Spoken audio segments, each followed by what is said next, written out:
Contest ultimately led to a weekend job at a local radio station. Over the next decade, he went from radio news to WFAA TV in Dallas as a reporter and then an anchor. He later went on to NBC News in Cleveland, Ohio, where he was primary evening news anchor for WKYC TV for 3 years. Mike Landess will mark 45 years in the broadcast industry this December. 25 of these years have been spent as primary evening news anchor here in Denver. First at KUSA for 16 years, and for the last 7 years at KMGH 7 News. His broadcasting career has taken him across the country and around the world. It was his live coverage on the NBC of the bombing at Centennial Olympic Park that won him the first of the 2 Anchor Emmys in Atlanta. He was in Washington, D.C. on 9/11, and after covering that story, he made a decision to return to Colorado to be closer to his children and his grandchildren. His passion for storytelling keeps him enthused and engaged in his broadcast career and in Denver community. On behalf of Pakistani American Association of Colorado, it is my distinct honor and pleasure to present to Mike Landess our first Lifetime Achievement Award in the field of journalism and media.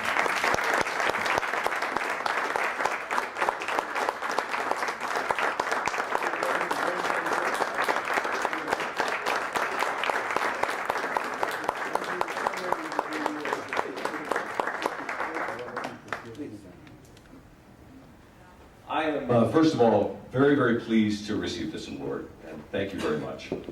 Second of all, I'm very, very pleased to see that somebody else's equipment screws up too. I mean, you know, most people don't realize that newscasts that you see locally are among the few live broadcasts that you see in a given day. They are live. All right. I love it when people say to me, now what time do you go in to tape that 10 o'clock newscast? I said, are you kidding me? We're writing it at 9:58. We're running down to the studio where we're writing it on the fly, changing it as we go along to try and stay up with whatever is happening. Had you seen this tape, you would have seen that this was actually a piece that was put together by our staff for the Silver Circle Award I was inducted into at the National Academy of Television Arts and Sciences. My co-workers, you saw Ann Trujillo and Mike Nelson, also my general manager, they were all very, very nice and very kind and said wonderful things about me. And it cost me a lot of money. I mean, I had to write big checks for all this. No, actually, it was very lovely. It was a lovely evening. It was the summer when we did this. The essence of my career is that mine, Pastor, I know you'll identify with this. This is something that Christians call a God thing. You know that you're where you're supposed to be, you're exactly where you're supposed to be, and you're doing what you're supposed to be doing. When I graduated from high school, I could have gone to Vietnam or to college, probably wasn't going to do both. So I had already started in radio, so I kept my radio job, enrolled in college, and missed the draft by about that much, and very, very close. And then proceeded to get an offer to work in a much larger town than Dallas in radio, and the rest, as they say, is history. Broadcast journalism, the term, wasn't coined probably until the late 1960s, early 1970s. There was a time in which broadcast journalism, essentially, you were talking about news readers, there was a time in which the two really never met one another. I mean, you had people that read wire copy from the Associated Press or Reuters or wherever, and that was the news, and it was done on television. And actually, I was in a bit of a quandary when I graduated from high school, because I could go to college and I could study television, in which they would show me how to do a chip chart for a camera, where you actually do the technical tweaking of it and that sort of thing. These are old tube cameras. And I could shoot film and that sort of thing, and then I could take journalism, in which I found out about column inches and found out how to write for a print medium. The two really didn't fit one another until the technology started pushing it forward.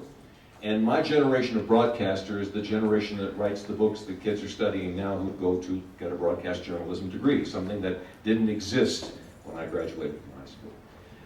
Our generation of broadcaster was a little bit like, we were sort of like being a part of NASA in some ways. Because NASA creates tools, they discover these things that they can do here on Earth, and they say, But we won't know if a lunar rover works until we get it on the moon. We won't know if the Mars operation will actually traverse all of that terrain until we get it there. They create the tool, then they try to figure out how to use it, and what works and what doesn't. That's what we did in broadcasting.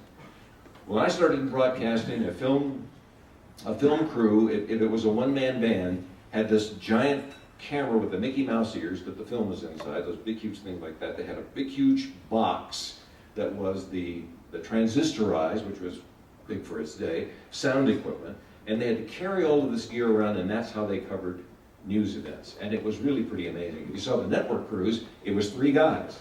They had one guy running the microphone, they had one guy handling nothing but the sound, and another guy handling nothing but the film. Well, then suddenly they came across with something, and I just had lunch with a friend of mine not long ago who is a former news photographer. They came with something called a CP16. It was a 16 millimeter camera, but it had the sound and everything all in one deal, and it fit on their shoulder. Wow, this was huge. Well, you can imagine what happened when we could use videotape like that. And now it's all digital. It's all on cards. I mean, it's all on chips. It's just really quite remarkable what we're able to do.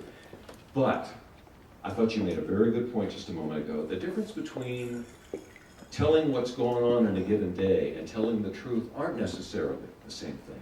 I mean, you're telling the best story that you know. You've done your due diligence where you're trying to sift down and make sure that you've got that information. But ultimately, no matter what kind of gear you've got, it still comes down to some pretty basic things. It's the who, where, who, what, where, when, why, how that makes up a given story.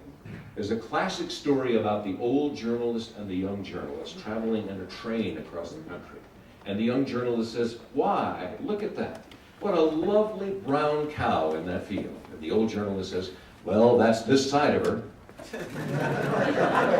Can't see the other side. Well, now, haven't we talked about that a little bit today in terms of your community and the media and the general perception in a given community or even in the country? We only know a certain amount. We try to find out more. We work hard to make sure that we try to do that due diligence every day. A newsroom is made up of a lot of different people. They are young, they are older, they are women, they are men, they are gay, they are straight, they are Republicans, they are Democrats, they're independents, they're anarchists. I mean, we've got them all in that newsroom. So when we do our news stories on a given day, all those people put their voice into the pot, as it were, and it gets shaken down to the point where we come up with the best that we can possibly come up with on a given day. And are we always right? Of course not. We're people. We're human beings. We make mistakes. But we work hard to have an accountability among ourselves, first and foremost, and with the people that we serve. And we know that we're doing our job well when on a very, very thorny subject, and it doesn't matter what it is, on a thorny subject when both sides call us up and they're mad as hell. We know we've done a great job. We've managed to get it right in the middle. We've managed to tell the story as best we can. Part of what I do as an anchorman who has a lot of experience as a broadcast journalist is, my job, I think, is more than just, we have a lot of people that are fact gatherers. They are information gatherers. We have a lot of resources. We have the ABC network. We can draw from CNN. We draw from a lot of different sources to be able to get our video, to be able to get our information. The Associated Press, Reuters, whatever. We can draw from all of that. But ultimately, what we're trying to do is take that information and bring it home to our viewers in a way that connects with them, something that gives them some idea of what's really going on. Context and perspective are probably the two biggest things, other than the given, which is the journalism part of it, that we do as anchors. We try to look at a given story and say, okay, this happened, but how does that fit in the total scheme of things? We try to distill that down and to bring it at its best information, where we are serving the people that we broadcast to. We were having an interesting discussion at our table just a little while ago about the difference between what you see on the air, that is news, and what is entertainment. The guy who's on the cover of Time magazine last week, Len Beck, is not a journalist. He is an entertainer. Rush Limbaugh is not a journalist. He is an entertainer. So rightly said. Most of the people that you see on cable news, with the exception of a lot of the rank and file CNN guys, who I think are pretty straight arrows and work really hard